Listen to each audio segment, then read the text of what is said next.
नमस्कार, हल्ला बोल में आपका स्वागत है। आपके साथ मैं हूं अंजना ओम कश्यप। देश की सियासत में जाति की महिमा अपरंपार है। कोई विवाद हो, कहीं भी कोई विवाद शुरू हो, लेकिन ज्यादातर वो घूम फिरकर जाति वाले एंगल पर आ ही जाता है। राणा सांगा पर मचे घमासान के बीच आज बीजेपी और कांग्रेस के बीच राज्यसभा में जोरदार जंग हुई। पूरे मामले में तब एक अलग मोड़ आ गया जब देश में नेता प्रतिपक्ष मल्लिकार्जुन खड़गे ने कह दिया कि राणा सांगा पर बयान देने वाले समाजवादी पार्टी के सांसद रामजी लाल सुमन के घर पर करणी सेना ने इसलिए हमला बोला क्योंकि वो दलित है। बस इसी के बाद हंगामा शुरू हो गया। इस बीच एक के बाद एक सभी लोग बोलने लगे। बीएसपी सुप्रीमो मायावती ने समाजवादी पार्टी पर निशाना साधते हुए कहा कि अब एसपी के जब समाजवादी पार्टी को गेस्ट हाउस कांड पर भी पश्चाताप करना चाहिए, लेकिन महान योद्धा राणा सांगा को गद्दार बताकर बीजेपी के निशाने पर आए एसपी सांसद रामजी लाल सुमन ने माफी मांगने से इनकार कर दिया है, जबकि बीजेपी अड़ी हुई है कि उन्हें माफी मांगनी ही चाहिए। आज हम राणा सांगा संग्राम पर करेंगे हल्ला बोल और ये भी पूछेंगे कि कोई विवाद हो देश में, घूम फिर कर वो जाति पर कैसे पहुंच जाता है। इन सब पर चर्चा करेंगे। तालियों के साथ स्वागत कीजिए सुधांशु त्रिवेदी, राष्ट्रीय प्रवक्ता बीजेपी के हमारे साथ जुड़ गए हैं। राजकुमार भाटी जी, तालियों के साथ स्वागत कीजिए, समाजवादी पार्टी के प्रवक्ता जुड़ गए हैं। मृत्युंजय तिवारी जी, प्रवक्ता आरजेडी के हमारे साथ जुड़ गए, तालियों के साथ स्वागत कीजिए। और सूरजपाल अबू साहब जो कि प्रेसिडेंट है करणी सेना के, थोड़ा एक दो लाइन और इनके बारे में बता दें। इन्हीं की करणी सेना है जो रामजी लाल सुमन जी के घर पर गई है और जो उत्पात की तस्वीरें हैं वो भी दिखाइए जरा साथ में। इस पर आपकी जवाबदेही अगर बनती है तो दूसरी तरफ अब मामला कहां कास्ट पर पहुंच गया, इस पर आपको जवाब देना होगा मुझे, क्योंकि ये कहा जा रहा है कि वो दलित हैं इसलिए करणी सेना ने उन पर हमला किया। लेकिन उससे पहले ये रिपोर्ट।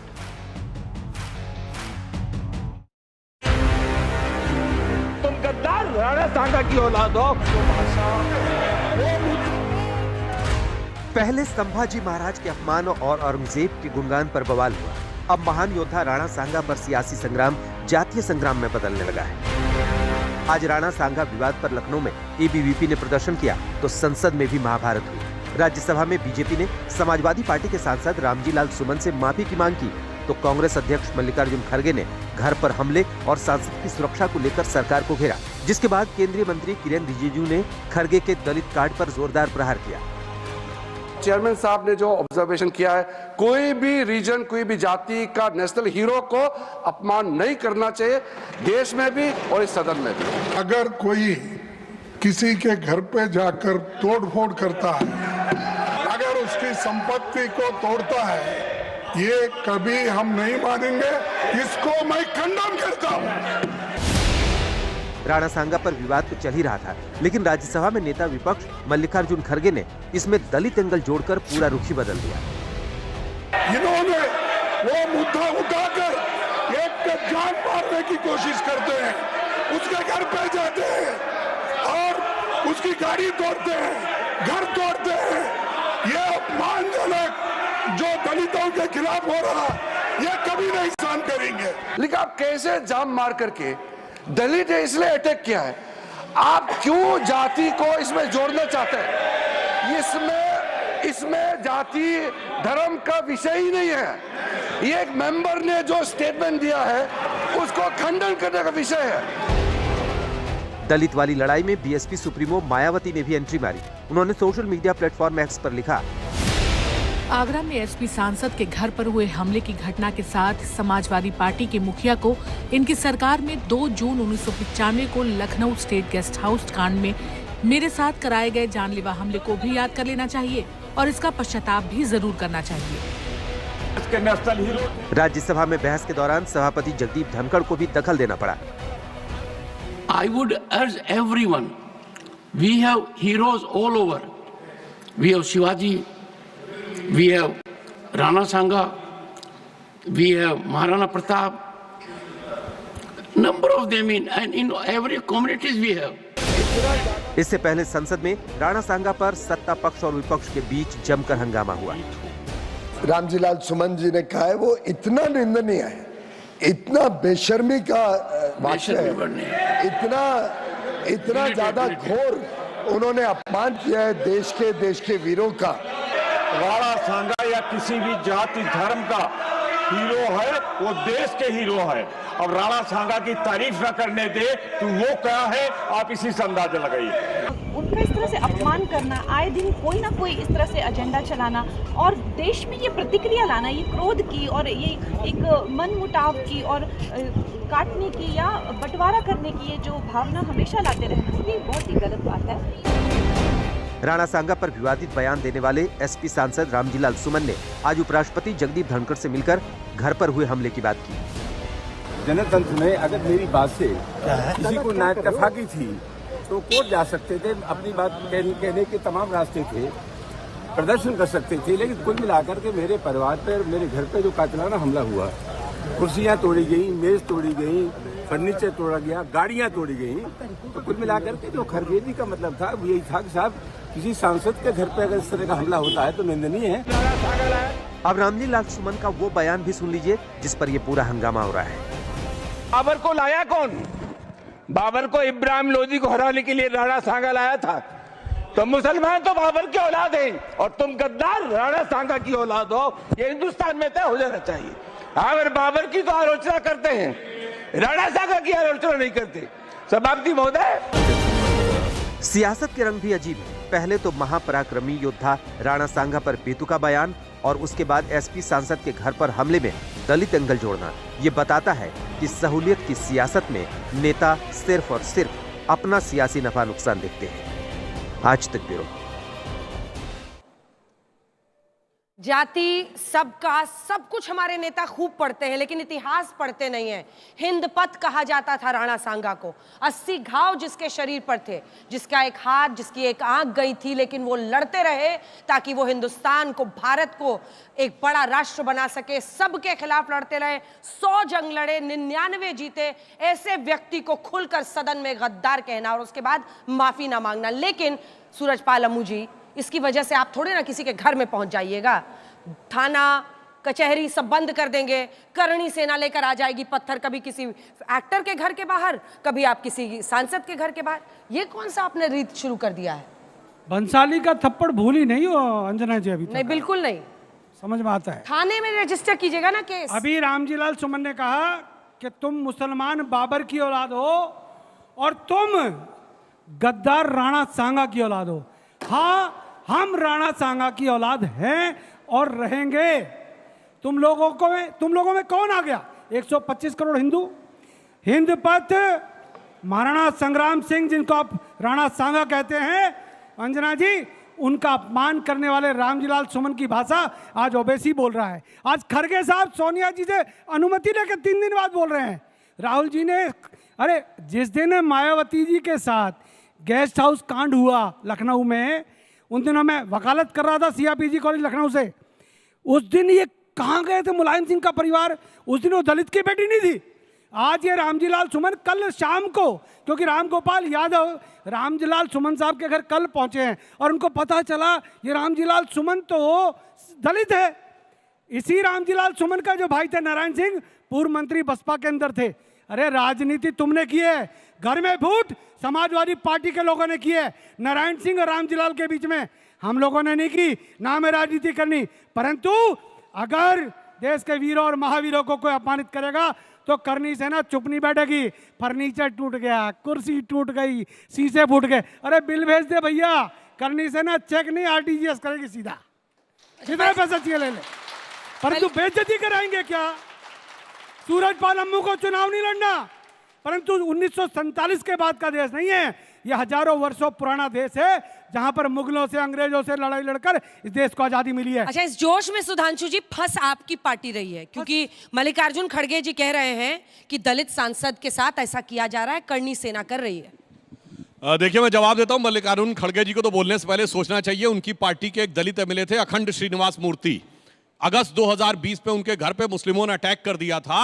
अपनी पार्टी के एमएलए का साथ नहीं दिया, दलित एमएलए का साथ नहीं दिया। किस बात पे? कि उनके भतीजे ने एक पोस्ट किया था जिससे आपत्ति थी, और पीएफआई और एसडीपीआई वाले बाद में इनकी सरकार में ही पाया गया कि उन्होंने सारा गड़बड़ किया था। मगर जो अपनी पार्टी के दलित के साथ नहीं खड़े हुए, अभी मायावती जी वाला एपिसोड तो बताया था, तो ये दर्शाता है कि कितनी। मैं पहले इसमें 2 बात बताना चाहता हूं, एक गंभीर बात लाखों दर्शकों के लिए। औरंगजेब के साथ cutting cross the party line सारे मुस्लिम नेता खड़े हैं। राणा सांगा के साथ बांट दो हिंदू समाज को। गंभीरता से समझिएगा, औरंगजेब के साथ अबू आजमी समाजवादी पार्टी के खड़े हैं, राशिद अलवी कांग्रेस के खड़े हैं, इमरान मसूद कांग्रेस के खड़े हैं, यहां तक कि इमरान प्रतापगढ़ी जाके उनकी कब्र पे फातिया पढ़ चुके हैं। MIM खड़ा है। तब कोई नहीं कहता कि वो सैयद था या शेख था, वो अशरफ था या अजलफ था या अर्जल था, या वो शिया था या सुन्नी था। जब औरंगजेब शिया रियासतों पर भी अटैक करता था, गोलकुंडा या बीजापुर में से एक शिया रियासत थी, मगर 20% अपना है, 80 में टुकड़े करना है। याद रखो, जो कहा गया है बटेंगे तो कटेंगे। इतिहास ने यह सबूत दिया है कि जब पृथ्वीराज चौहान और मोहम्मद गोरी के बीच, पृथ्वीराज चौहान और जयचंद के बीच में बटे तो मोहम्मद गोरी के हाथों कटे। जब मान सिंह और राणा प्रताप के बीच में बटे तो उस समय अकबर के हाथों कटे। जब छत्रपति शिवाजी महाराज और जयसिंह के बीच में बटे तो औरंगजेब के हाथों कटे। तो याद रखिए, एक रहेंगे तो सेफ रहेंगे, और ये बांट के काटने की राजनीति का षड्यंत्र है। अब रही बात दलित समाज के लिए, एक मैं एकदम ऑथेंटिक डॉक्यूमेंट देता हूं जिसपे कोई बचाव की गुंजाइश नहीं रहेगी।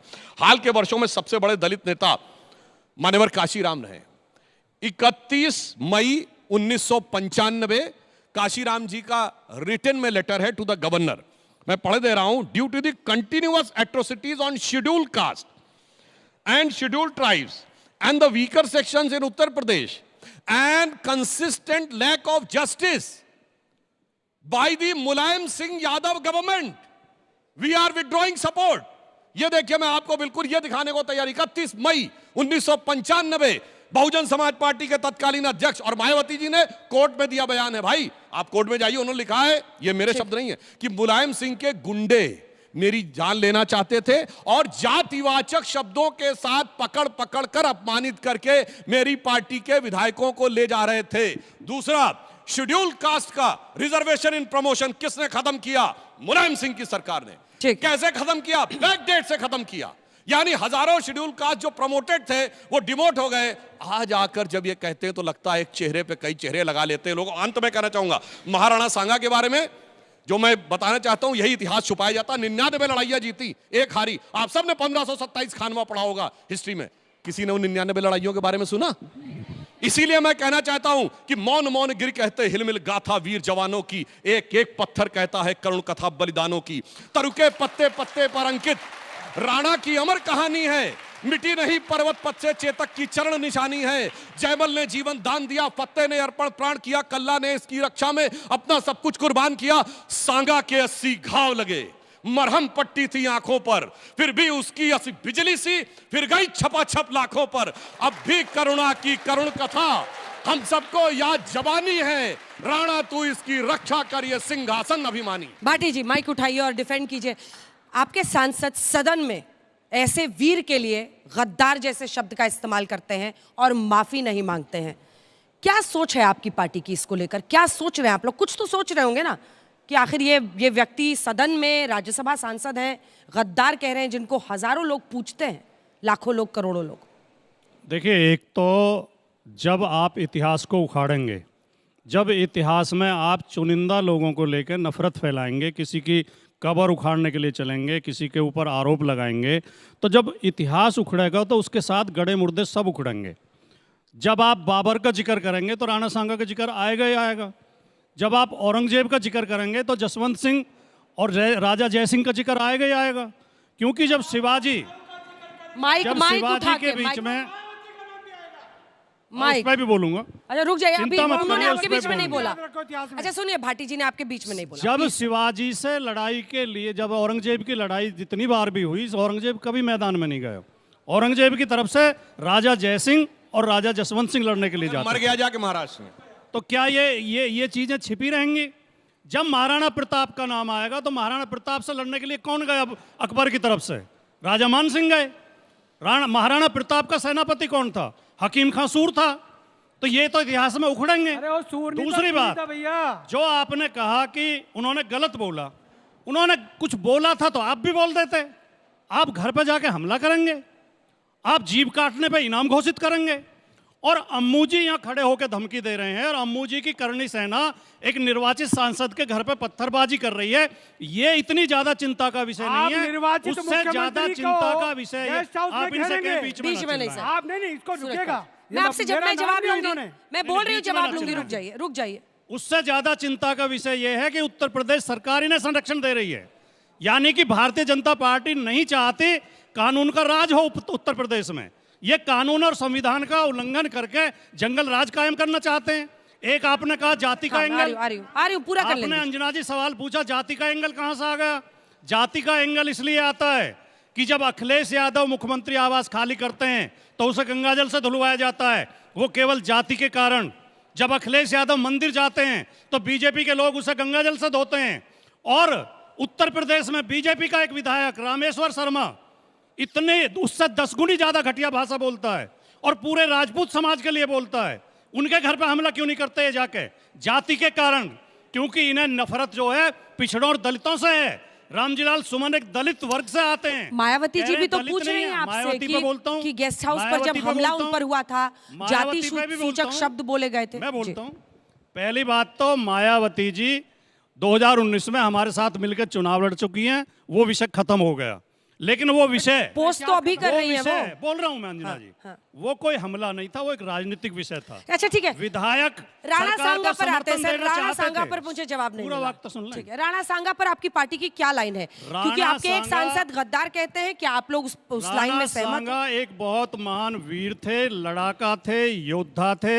उन्होंने जीवन भर लड़ाइयां लड़ी, उनके शरीर पर 80 घाव थे, उनके एक हाथ, उनकी एक आंख युद्ध में घायल हुए वो। लेकिन ये इतिहास का तथ्य है। तो आप अपने दलित सांसद से सहमत नहीं हैं? आप ये कह रहे हैं कि आप अपने दलित सांसद से सहमत नहीं हैं? उन्होंने गलत बोला है। एक मिनट, उन्होंने गलत बोला है। सही कहा। देखिए ना, हिस्टोरियंस को हम सामने रखते हैं। एक सेकंड सर, एक के बाद एक दिखा दीजिए। तमाम हिस्टोरियंस हैं जो भारतीय इतिहासकार हैं, जो इनकार करते हैं, जो कहते हैं ऐसा नहीं हुआ है। उन्होंने नहीं बुलाया है। बाबरनामा खोल कर पढ़ लें। अरे उसको कहे अंतिम सत्य मान रहे हैं। इंडियन हिस्टोरियंस को मानिएगा या कोई ऐसा राजा जो अपने आप को बड़ा दिखा रहा था? आप देखिए ना, इतिहासकारों ने लिखा। अरे मजूमदार साहब को देखिए, दौलत खान और आलम खान ने बाबर को बुलाया था। इतिहास पढ़िए आप। अब सुनिए, मैं कहना चाहता हूँ, और तो फिर भेद है ना। देखिए आप भारत एक खोज, मैं कहो तो अभी दिखा दूं उसका सीन। यही हमारी समस्या है कि भारत दुनिया का इकलौता देश है जो विदेशियों और लुटेरों के लिए के इतिहास को प्रामाणिक मानता है। किसी इंडियन सोर्स में यह नहीं लिखा हुआ है,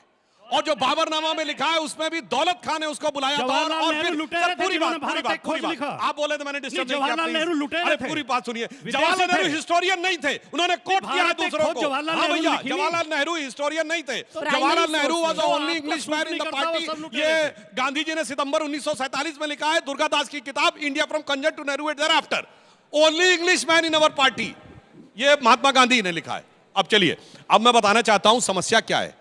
ये लोग जो इतिहास को पढ़ाने का, घुमाने का प्रयास करते हैं, एक लॉजिकल बात सोचिए। इब्राहिम लोदी को 3 बार हराया था राणा सांगा ने।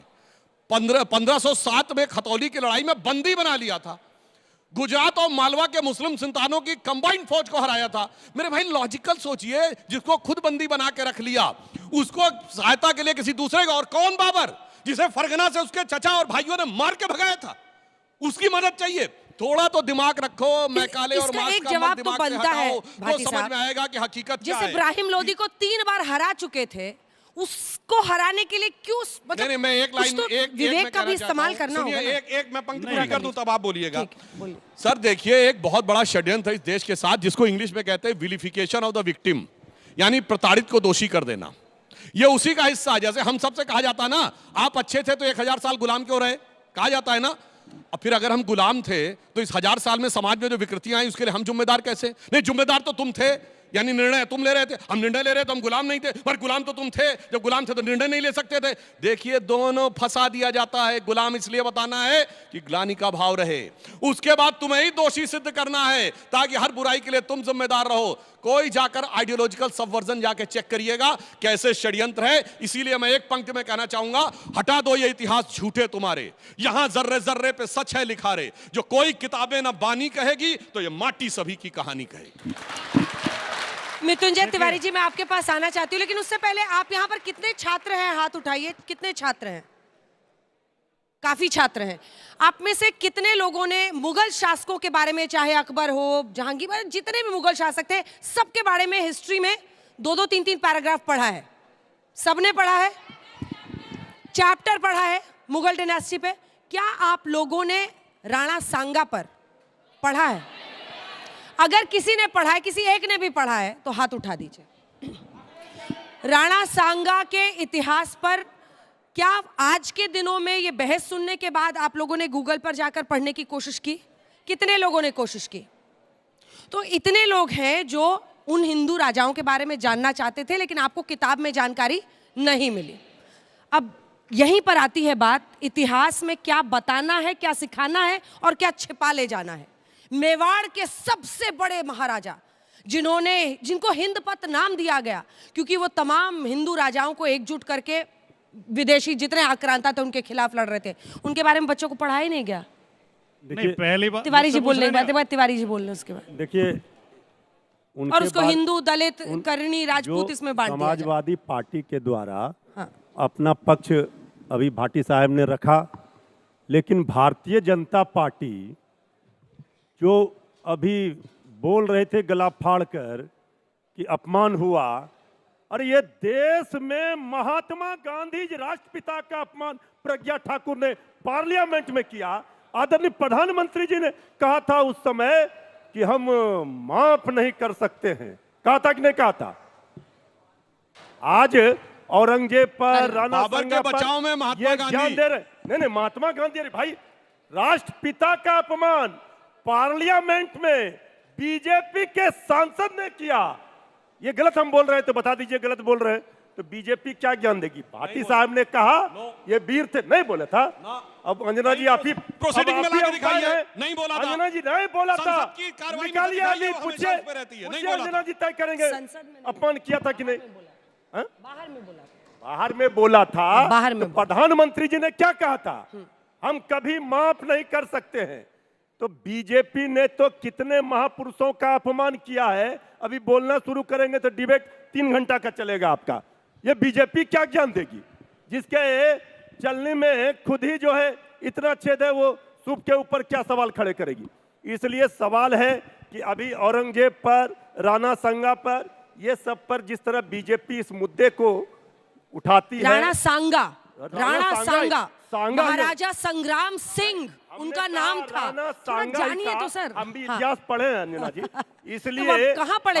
आप कौन सी किताब में पढ़े राणा सांगा के बारे में?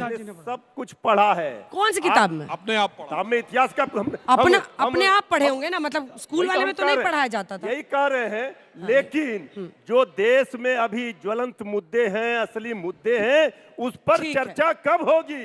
हम ये सवाल जानना चाहते हैं। औरंगजेब पर, इस पर, इफ्तार पर सेल्फ गोल कौन मार रहा है तिवारी जी? इनके सांसद और इनके विधायक बीजेपी वाले सेट करते हैं एजेंडा, तो ये बोलते क्यों है? चलाते हैं। नहीं तो ये गद्दार कौन बोला? भी चलाइए ना कभी। गद्दार कौन बोला? मुकाबले रुपया गिरा है, इस पर भी चलाइए ना। किसानों की क्या हालत है, इसीलिए तो आपको बुलाया है कि आप बोलिए। गरीबी पर चलाइए, बोलिए। तो ये तो हम बोल रहे हैं, लेकिन यहाँ तो क्या चर्चा हो रही है? सेल्फ गोल क्यों बार-बार? नहीं है। आज पार्लियामेंट में, राज्यसभा में भी स्पीकर ने कहा, मतलब चेयरपर्सन ने कहा, वो कह रहे हैं कि उनको माफी मांगनी चाहिए। आज बाकायदा प्रोसीडिंग्स में सब कुछ गया है। अब सवाल है कि सर, एक जगह आपके एमपी बोलते हैं, एक जगह अबू आजमी साहब औरंगजेब को लेकर वहां बोलते हैं, तो आप लोग तो उनको पिच देते हैं बैटिंग करने के लिए। नहीं, मैं एक बात और कहना चाहता हूँ आपसे इजाज़त लेके, कि एक भ्रम बहुत फैलाया जाता है और गुमराह किया जाता है कि हिंदू राजाओं के बारे में नहीं पढ़ा गया, मुसलमानों के बारे में पढ़ा गया। अभी आपने जनमत संग्रह भी करवा दिया, हाथ उठवा दिए। क्या बिंबिसार के बारे में इतिहास में नहीं पढ़ाया जाता? क्या नंदवंश के बारे में नहीं पढ़ाया जाता? क्या चंद्रगुप्त मौर्य के बारे में नहीं पढ़ाया जाता? क्या सम्राट अशोक के बारे में नहीं पढ़ाया जाता? क्या पुष्यशुंग मित्र के बारे में नहीं पढ़ाया जाता? क्या गुप्त वंश के बारे में नहीं पढ़ाया जाता? क्या गुर्जर प्रतिहार वंश के बारे में नहीं पढ़ाया जाता? अरे जब से मुगल आए तब से मुगल पढ़ाए जाते हैं, उससे पहले जो राजा थे उनके बारे में पढ़ाया जाता है। क्या महाभारत और रामायण हमारे कोर्स में नहीं पढ़ाई जाती? ठीक है, वैलिड क्वेश्चन है, वैलिड क्वेश्चन है, जवाब दीजिए इसका, उसके बाद में पैदा करना, इनमें वैलिड से क्वेश्चन है। कितनों के नाम की सड़कें आपने लुटियंस जोन में देखी हैं? कितने दिन सरकार को हो गए? पूरे आपने औरंगजेब कितने के बनवा दी? खानदान के नाम की सड़कें, आपने औरंगजेब कितनी रोड, सड़कें शाहजहां बनवा रोड, दी? अकबर रोड, फलाना रोड, ढिमाका अरे वो रोड। पूछ रहे हैं आपने सुनिए, कितनी बनवा 11 दी? साल से आपकी सरकार है, इसके लिए कांग्रेस ही जिम्मेदार है। तो ये तो हर समस्या के लिए नेहरू अरे जिम्मेदार तो है। भाटी मोदी जी, जिम्मेदार है किसी भाटी बात जी के वो लिए। पेंट लेके घूम तो रहे हैं हर समस्या जगह, के लिए नेहरू जिम्मेदार। नाम सुनिए, बदल रहे हैं। और एक और बात बताइए, सुनिए। अब इन्हें दर्द रहता है कि सर, जवाहरलाल एक नेहरू मिनट, यूनिवर्सिटी अपने क्यों अपने- बनी? मोदी जी अपने नाम से यूनिवर्सिटी बना अरे रहे भाई, हैं। अपने अपने टर्न पे मोदी जी बोलिए। बना रहे शौचालय, अरे नेहरू जी ने भाई। यूनिवर्सिटी शौचालय नहीं बनना चाहिए, शौचालय नहीं बनना चाहिए। उस यूनिवर्सिटी पे इन्हें दर्द क्यों है फिर? सर शौचालय नहीं बनना चाहिए नहीं तो महिलाओं के लिए, ये दर्द क्यों कैसी बात यूनिवर्सिटी कर रहे पे हैं आप यूनिवर्सिटी और शौचालय यूनिवर्सिटी को नहीं मत बननी कीजिए। चाहिए। नहीं वो भी बननी चाहिए, तो नहीं लेकिन बनाई नहीं तो मोदी जी कंपेयर ने। क्यों कर रहे हैं? एक में नहीं शौचालय बनाई। कभी एक का आपके नाम नेता बता कह दो। देते हैं गौशाला बना रहे हैं, उनको दुर्गंध पसंद है, नहीं, कभी नहीं, आप कहते हैं आप ये इस तरह शौचालय है। बना रहे अंजना हैं, जी, ऐसा मत कीजिए सर। देखो इतने महत्वपूर्ण विषय कंपेयर को मत ऐसे कीजिए, मत बिल्कुल टालो। मैं भी वही कह रही हूँ। देखिए, मैं एक और बात बताना चाहता हूँ। राष्ट्रपति भवन तो वाइसरॉय हाउस था आजादी के बाद, उसमें मुगल गार्डन क्यों बना भाई? अब नाम अमृत उद्यान हुआ है। ये मुगलों को कौन सर पे ओढ़ के रखना चाहता था? इसीलिए जो आपने कहा किताबों में किसी को नहीं पढ़ाया गया। राजा राज चोल, राजेंद्र चोल के बारे में कितना पढ़ाया गया? ललितादित्य मुक्तापीठ के बारे में कितना पढ़ाया गया? और आपको पता है, ये जब महमूद गजनी आया है, जिसे मार मार के भगाया गया था, हिंदू शाही डायनेस्टी, जयपाल, जिसकी की राजधानी पेशावर थी, लुटेरा था, जिसने वो- महमूद गजनवी लुटेरा हाँ, वही था। मैं कह रहा हूं, जिसको मार किसी के को भगाया कोई गया। उसका सम्मान महमूद नहीं करता। गजनी का नाम सुना होगा, जयपाल का नाम कितनों ने पढ़ा है? जिन्होंने एमए हिस्ट्री नहीं की होगी, उसके अलावा किसी को नहीं पता होगा। इसीलिए, और मैं एक और बात कहना चाहूं, इनको हिंदू समाज की हर जाति को अपमानित करना है। सालार मसूद को गाजी कहते हैं, जिससे महाराजा सुहेल देव लड़े थे।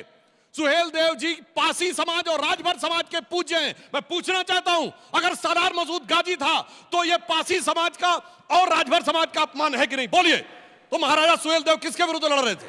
मैं पूछना चाहता हूं। हमारी रिश्तेदारी तो सुहेल देव महाराज से निकल सकती है, गाजी सालार से नहीं निकलेगी। तो आप कहना बंद कर तो आप दीजिए। हमें हमारी सालार तरफ उंगली क्यों गाजी उठा रहे आपके हैं? नेता कह रहे हैं। हमारी तरफ उंगली क्यों उठा रहे हैं? लोगों को सवाल का जवाब देना है। रिश्तेदारी ठीक, मैं सवाल ले रही हूँ, लेकिन आज सूरज पाल मुझे माइक उठाइए। बोल लीजिए, बोलिए सबका। देखिए, इन्होंने कहा कि मुद्दे की बात करो, तो मैं बताना चाहता हूं, जब मुगलों को महान कहने वाले सत्ता में थे, तो ग्रोथ रेट क्या रहती थी? 80 और 90 के 2%। महंगाई की दर होती थी 11, 12, 15, 16%।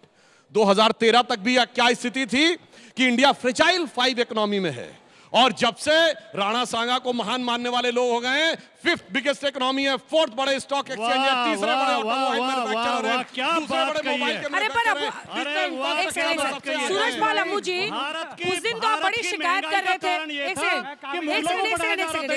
सूरज पाल अम्मू जी, एक सेकंड, सवाल तो सुनिए। उस दिन आप बड़ी शिकायत कर रहे थे कि हमें तो लाठी डंडा लेने पर मजबूर कर दिया, कोई बीजेपी वाला भी नहीं बोला सदन में, कोई हमारी तरफ से नहीं बोला। 2 दिन हमने शोर मचाया है अंजना जी देश में। शोर नहीं कहते सर, इसको हमने उत्पात सर और बुलवाए अपराध हैं। कहते हैं। हमने यूपी नहीं, पुलिस आप की अपराध लाठियां कहते खाई हैं हैं। इसको। तब जाके संसद जागा है। देश का उपराष्ट्रपति जो सभापति है राज्यसभा के, वो 2 दिन बाद बोले हैं। मैं आपको बता दूं आज खड़गे क्यों बोले हैं। अरे शहीद भगत सिंह को आप नहीं चाहते थे, सुभाष चंद्र बोस को आप नहीं चाहते थे। देश का बंटवारा नेहरू ने प्रधानमंत्री बनने के लिए 10 लाख हिंदुओं को कटवा दिया। तुमको वो भी अच्छे लगते थे पाकिस्तान वाले।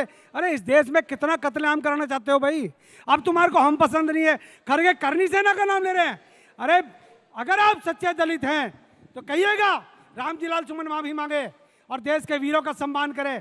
अगर आप सम्मान नहीं कर सकते तो अपमान भाटी जी एक बार माइक उठाइए। वो कह रहे आपको नहीं। रामजी लाल सुमन माफी मांगे। माफी मांगने में क्या अड़चन मांगनी है? पड़ेगी। इसका पॉइंटेड जवाब जी ने दीजिएगा। 2 नाम लिए, शहीद भगत सिंह का, सुभाष चंद्र बोस का। माफी मांगने में क्या अड़चन है? शहीद भगत सिंह नास्तिक थे और समाजवादी थे। नास्तिक थे, भगत उनको नफरत करोगे। सुभाष चंद्र बोस जब आजाद हिंद फौज बना रहे थे, उन्होंने कहा अंग्रेजों की फौज छोड़कर हमारे साथ आ जाओ। तो तब सावरकर और गोलवलकर अंग्रेजों की फौज में भर्ती के लिए अभियान चला रहे थे। हाँ, नाम अपने वालों का लो, जिनके खिलाफ आप सुनिए उनके नाम मत लो। आपको आप उनके आज खिलाफ थे। सावरकर याद आ गया। गांधी की हत्या आपको करने वाला राम गोडसे मनोहर आरएसएस लोहिया का याद है मेंबर ना, था। आपके समाजवादी नेता राम मनोहर लोहिया। आप राम मनोहर लोहिया किसके साथ और किसके भगत विरुद्ध सिंह लड़ रहे समाजवादी नहीं थे। वो राष्ट्रभक्त सर थे। माफी मांगने में क्या अड़चन है? इधर से जवाब दीजिए ना भाटी जी। आप राम मनोहर लोहिया के ऊपर राजनीति करते हैं। अरे भाटी जी आप उनसे राम मत मनोहर भिड़िए, मुझसे लोहिया बात के कीजिए। समाजवाद माफी पर मांगने में राजनीति क्या करते हैं। अड़चन है? रामजी लाल बताएं, सुमन राम मनोहर लोहिया के परिवार को रामजी लाल आपने कितना सम्मान दिया? क्या मुस्लिम क्या बात वोटों करते की हैं? नाराजगी का डर है? रामजी लाल सुमन माफी क्यों नहीं मांगते इस पर?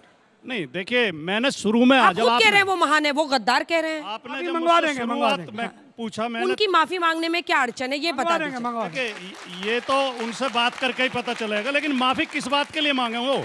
एक तथ्य तो रखा है उन्होंने। मतलब अखिलेश यादव कह रहे हैं तथ्य तो रखा कि राणा सांगा महान थे, बीच में नहीं सर, राजकुमार भाटी कह रहे हैं राणा सांगा महान थे, परंतु रामजीलाल सुमन माफी नहीं मांगेगा। मैं मानता हूं, मैं तो डंके के रामजीलाल सुमन माफी नहीं मांगेगा। वीर थे।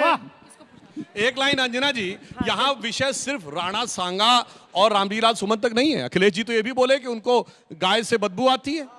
इसका क्या लेना देना है भाई? गाय से नहीं, गौशालाओं के गौशालाओं से, हाँ, गौशाला के भ्रष्टाचार से। अच्छा, ये चारा खा रहे हैं, गौशाला देखिए कैसे घुमाते हैं योगी जी, और इसलिए पैसा भेजते हैं, उन्हें खा जाते हैं बीच में। अब सुनिए, अब मैं उस भ्रष्टाचार से बदबू आ रही है। राजकुमार भाटी, आपने और मैं और आप दोनों किसान के परिवार से हैं। क्या मेरी माँ ने और आपकी माँ ने गोबर से उपले नहीं थे पे क्या? और उसी उपले की रोटी से हमने अपना पेट नहीं भरा क्या? हम लोगों ने भैंसे चराई, गाय चराई और उपले की रोटी खाई। आज अखिलेश यादव को बदबू आती है, अरे वो उसको भी माफी मांगनी चाहिए। आपका एकदम पॉलिटिकल एजेंडा लगता है मुझे सूरजपाल जी। बात कर रही हो आप अखिलेश बाबू कांग्रेस है, अखिलेश को कुछ नहीं आता है। गाय हमारी माता है, अखिलेश को कुछ नहीं आता है। अंजना जी सुनिए, मैं इस हीटेड डिस्कशन को थोड़ा लाइट करने का प्रयास करता हूं। जो अखिलेश जी ने बोला है तो उसके लिए सुना दे, दर्शकों को सुना देते हैं उन्होंने एग्जैक्टली क्या बोला है, ताकि कोई उसको डिस्टॉर्ट ना करे। ठीक है, पूरा सुना दीजिए। समाजवादी लोग हैं, विकास खुशहाली चाहते हैं। कन्नौज में रहकर के हम लोगों ने भाईचारे की सुगंध दी है। ये जो भारतीय जनता पार्टी के लोग हैं, इनकी नफरत की दुर्गंध है।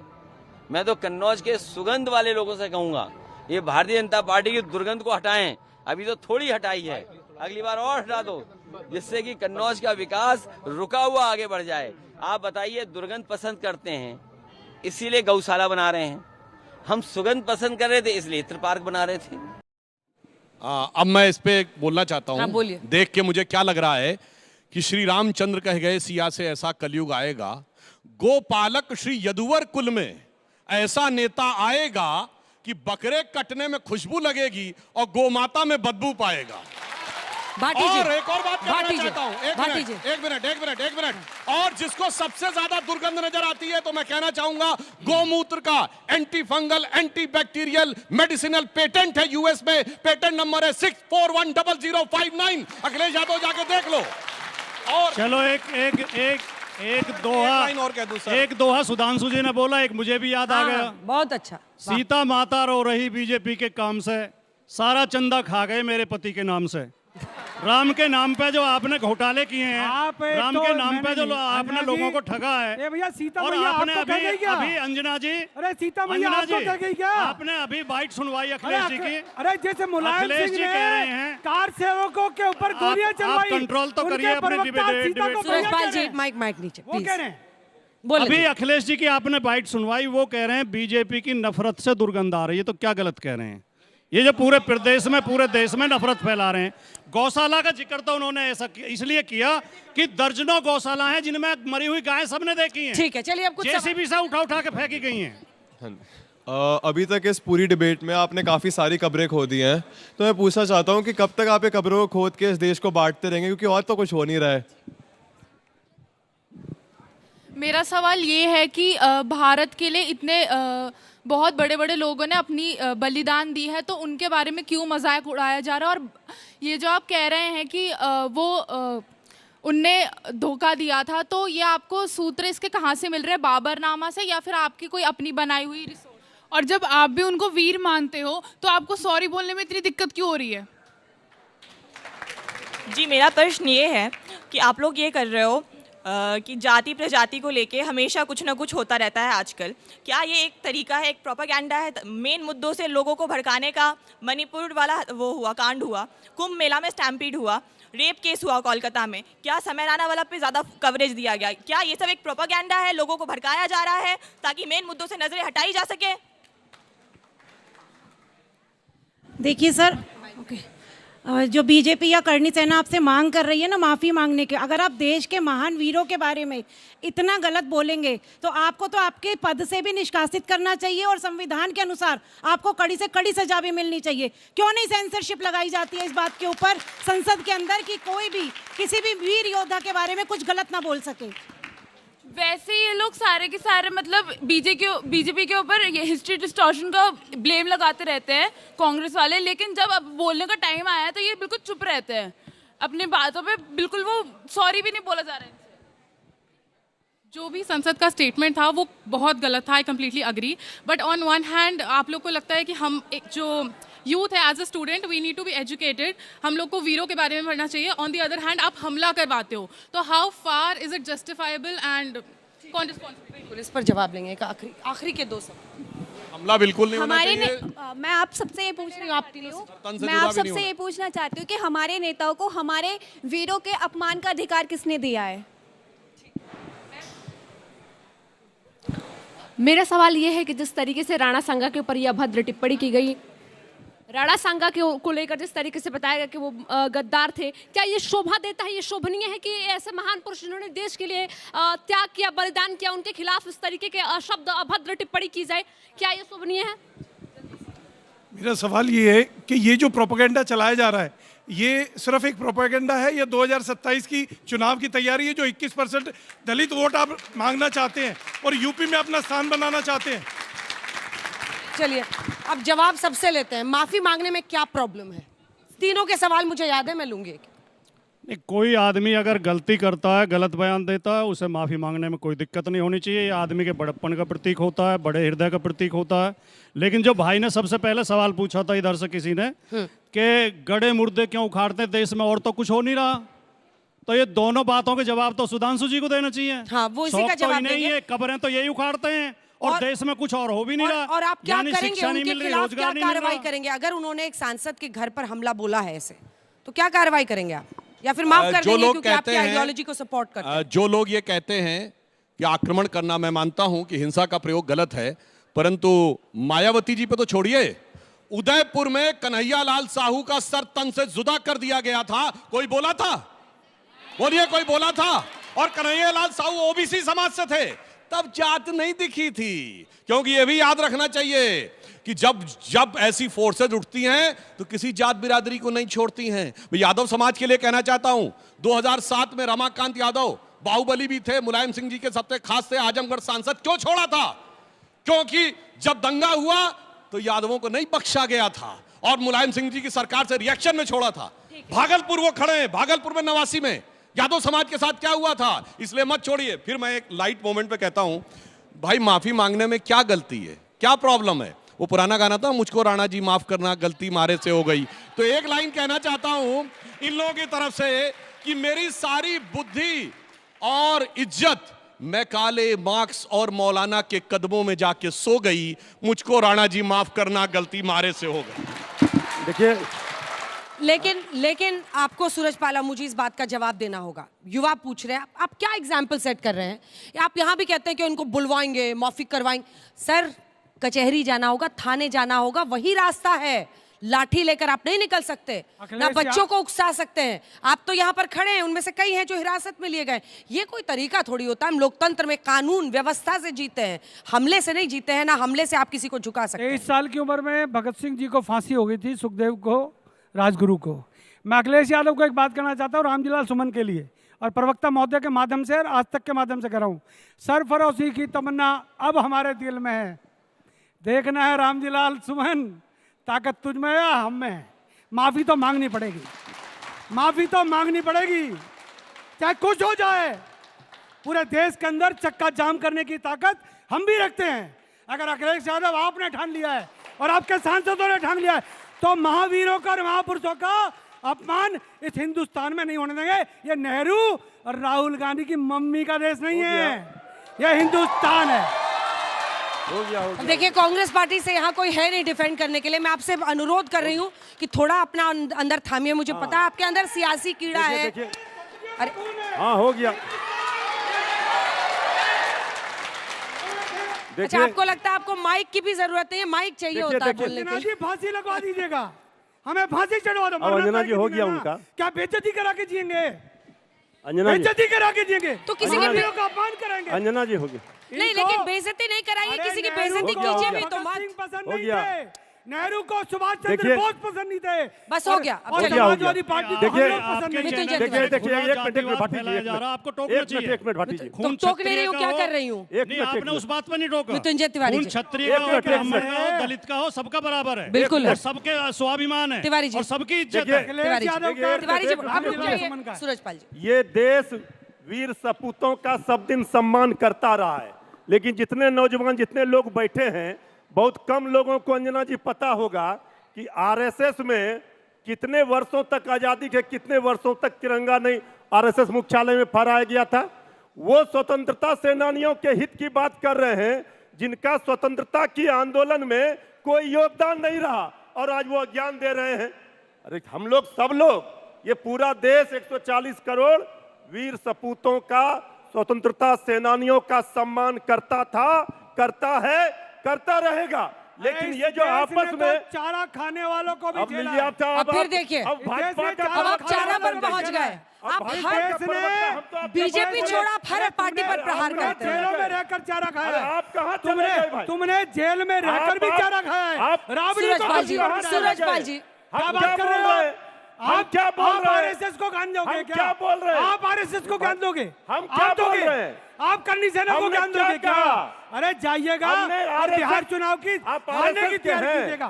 छत्तीस समाज आरएसएस के हैं, आरएसएस मुख्यालय में तिरंगा फहरा गया था। आपको ये भगवा मेरी शान है। हम क्या भगवा कर रहे हैं? मेरी आप शान कहाँ चले जा रहे हजारों हैं? वर्षों से आप बीजेपी के भगवा प्रोपगंडा में मत हजारों फंसिए। वर्षों से हमारी शान है। आप बीजेपी के प्रोपगंडा में मत फंसिए। काहे फंसेंगे बीजेपी तो भैया? चाहती है हमने कोई इस चारा देश खाया है में क्या? आपस में लड़ाई लगाना, हमने झगड़ा चारा नहीं लगाना, खाया। जात में, सूरजपाल जी, उनको नौकरी बांटना नहीं है, सूरजपाल जी, सिर्फ झगड़ा लड़ाई देखिए, लगाना है। बात जातियों की यही चल करना रही है, तो आपको जरा जाति वाला पूरा फॉर्मेट दिखा देते हैं कि एक एक जाति को अपनी तरफ पकड़ने की कोशिश क्यों होती है। उसकी वजह ये नंबर्स है।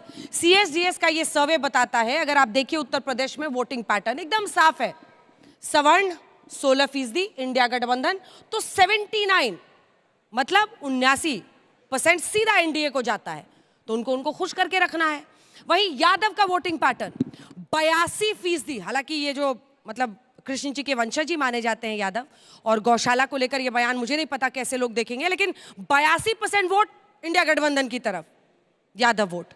वहीं 15% जाता है एनडीए की तरफ।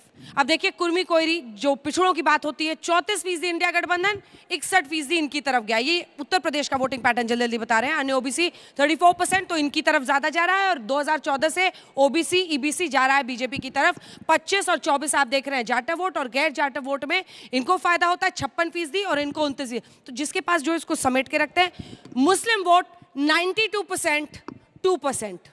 अब आप समझ रहे होंगे कि मुर्दे क्यों उखाड़े जाते हैं, कुछ मुर्दों को क्यों दफन किया जाता है, कुछ राजाओं की ज्यादा चर्चा क्यों होती है, कुछ पर माफी मांगने का जिद क्यों अड़ते हैं। सुधांशु जी जवाब दीजिए। वो कह रहे हैं असल मुद्दों पर भटकाना, इसलिए ये करना है। 2 लाइन में जवाब काटना। 2 लाइन में बिल्कुल। आजादी का ये अमृत काल है, तो हमें याद रखना चाहिए कि अभी बहुत कुछ बाकी है। अभी हमें ध्यान रखना है, हो गए हैं स्वप्न सब साकार, कैसे मान ले हम, टल गया सर से व्यथा का भार, कैसे मान ले हम। राष्ट्र को है लोग भूले, स्वार्थ है युग मंत्र सारा, वर्ग जाति विभेद की यह बह रही है कलुष धारा। इस अमा के तिमिर को अब अरुणिमा क्या मान ले हम, टल गया सर से व्यथा का भार, कैसे मान ले हम। इसलिए हमें जो चीज ध्यान रखनी है, हल्ला बोल में इतना है। धन्यवाद। एक लाइन कह दूं, जो हमें ध्यान रखनी है वो है जाति प्रांत और वर्ग भेद के भ्रम को दूर भगाता है। सबके मन का भाव एक है, सबकी भारत माता है, अनेकता में ऐक्य मंत्र को जन जन फिर अपनाता है। देखो प्यारा देश हमारा आगे बढ़ता है। देखते रहिए आज तक, देखते रहिए आज तक, देखते रहिए आज तक।